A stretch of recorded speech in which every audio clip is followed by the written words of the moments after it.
The most common cause of death is called dying, and it kills about 55 million of us each year. That's about 1 South Africa or 200 Star Destroyers. And good news, it's your turn next, because you've just become a competitor in the Suicide Olympics. Bet you didn't even know that was a thing. The rules of the Suicide Olympics are as follows. First place goes to whoever gets themselves killed in the most unlikely or unusual fashion. The winner gets $1 billion.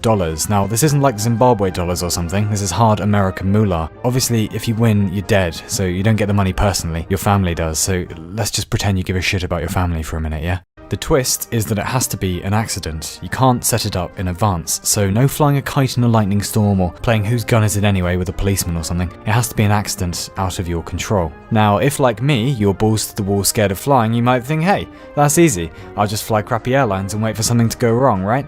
No.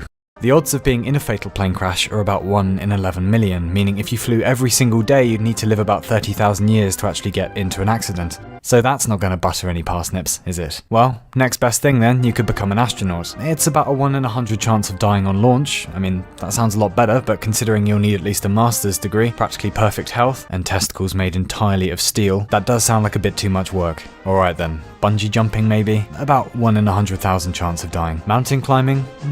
About 1 in 1,700. Yeah, but in Nepal? Well, how about 1 in 160? Actually, if you get above 6,000 meters, it's more like 1 in 10. Or holla, now we're talking. But maybe you think that's cheating. Most people don't climb mountains. Well, how about travel instead? About 1,000 people are killed each year in Mexico by scorpions, 15,000 are killed in India every year by snakes, or move to Africa. That's a hippo. Intimidating, isn't it? Well, yes it is. Hippos belong to the pachyderm family, which is in fact Latin for murder cow, and during a particularly bad year, they can kill upwards of 3,000 people. But still, your best chance of dying is probably just to live, because we suck at it. Last century, around 100 million people were killed by tobacco. Likewise, if you're fat, a person of weight, well, obesity killed around 300,000 people in the US last year alone. 88,000 died by booze-related stuff, several hundred thousand to drug abuse, and on top of that, cancer kills about 1 in 7 of us. Heart disease kills about half of that, a stroke gets 1 in 23, all of this proving that probably everything you're scared of is very unlikely to actually kill you. Chances are your death is going to be incredibly boring, so chin up, eh? Actually, while we're at it, what about the odds of just being born to begin with?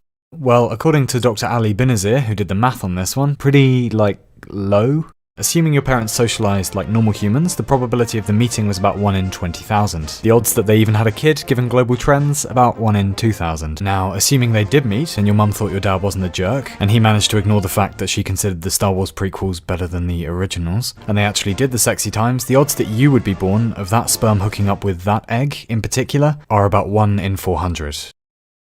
Quadrillion. And that's not even the half of it, because before the egg, before your mum and dad met, there is of course all of your ancestors who all had to get laid. And just talking about 100,000 generations back, that's about 10 to the power of 45,000 chance they would all meet, but now we have to calculate the odds of every single one of those 100,000 meetings between your ancestors, and the likelihood that the sperm and eggs would match up, well that comes out at about 1 in 10 to the power of 2,640,000, which is a number so big you can't even, what? You know, like a bag of M&Ms? Well, it's a few trillion of those. Times by all the particles in the universe. Multiplied by Jabba the Hutt's waist measurement. With a cherry on top.